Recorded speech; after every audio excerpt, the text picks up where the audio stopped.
हे guys, welcome back. Financial year 24-25 मतलब assessment year 25-26 के ITR 1 and ITR 4 forms file करने की एक्सेल यूटिलिटीज अब अवेलेबल हो चुकी हैं। तो जो लोग ITR 1 and ITR 4 form file करना चाहते हैं वो अब इजीली फाइल कर सकते हैं।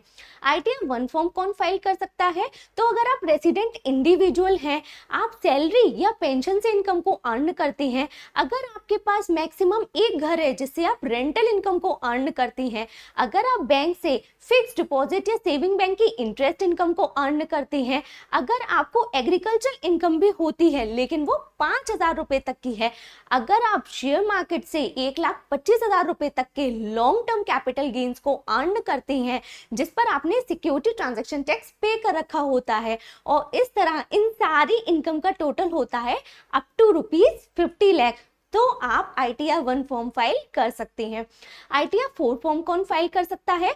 आईटीआर 4 फॉर्म को हम सुगम फॉर्म भी बोलते हैं।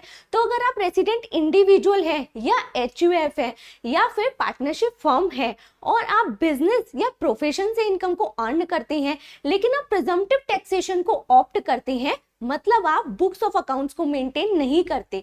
इसके अलावा अगर आपके पास मैक्सिमम एक घर से रेंटल इनकम अर्न करते हैं, अगर आप सेविंग बैंक या फिक्स्ड बैंक से इंटरेस्ट इनकम को अर्न करते हैं, एग्रीकल्चर इनकम है लेकिन 5,000 रुपए तक, और आप शेयर मार्केट से 1,25,000 रुपए तक के लॉन्ग टर्म कैपिटल गेन्स को अर्न करते हैं जिस पर आपने सिक्योरिटी ट्रांजैक्शन टैक्स को पे कर रखा होता है, और इस तरह इन सारी इनकम का टोटल होता है अप टू ₹50 लाख, तो आप आईटीआर 4 फॉर्म फाइल कर सकते हैं।